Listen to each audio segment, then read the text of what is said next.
The book of 2 Chronicles chapter 26.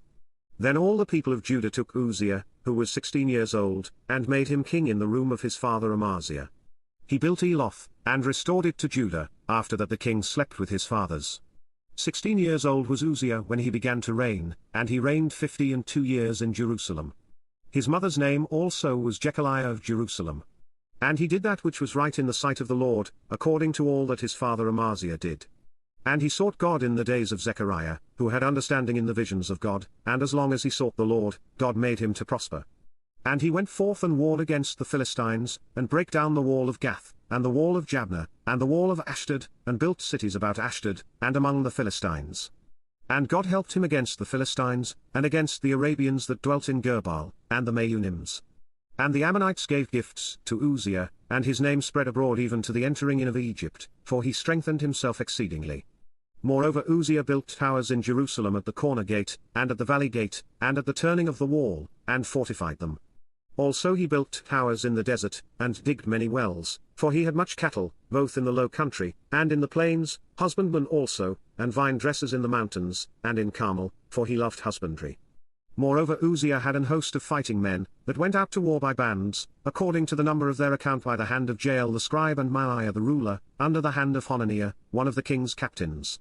The whole number of the chief of the fathers of the mighty men of valor were 2,600. And under their hand was an army, 300,000 and 7,500, that made war with mighty power, to help the king against the enemy. And Uzziah prepared for them throughout all the host shields and spears, and helmets, and habergeons and bows, and slings to cast stones.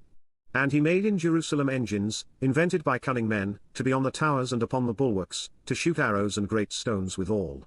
And his name spread far abroad, for he was marvellously helped, till he was strong. But when he was strong, his heart was lifted up to his destruction, for he transgressed against the Lord his God, and went into the temple of the Lord to burn incense upon the altar of incense. And Azariah the priest went in after him, and with him 80 priests of the Lord, that were valiant men. And they withstood Uzziah the king, and said unto him, It appertaineth not unto thee, Uzziah, to burn incense unto the Lord, but to the priests the sons of Aaron, that are consecrated to burn incense. Go out of the sanctuary, for thou hast trespassed, neither shall it be for thine honor from the Lord God. Then Uzziah was wroth, and had a censer in his hand to burn incense, and while he was wroth with the priests, the leprosy even rose up in his forehead before the priests in the house of the Lord, from beside the incense altar. And Azariah the chief priest, and all the priests, looked upon him, and, behold, he was leprous in his forehead, and they thrust him out from thence, yea, himself hasted also to go out, because the Lord had smitten him. And Uzziah the king was a leper unto the day of his death, and dwelt in a several house, being a leper, for he was cut off from the house of the Lord, and Jotham his son was over the king's house, judging the people of the land. Now the rest of the acts of Uzziah, first and last, did Isaiah the prophet, the son of Amoz, write. So Uzziah slept with his fathers, and they buried him with his fathers in the field of the burial which belonged to the kings, for they said, He is a leper, and Jotham his son reigned in his stead.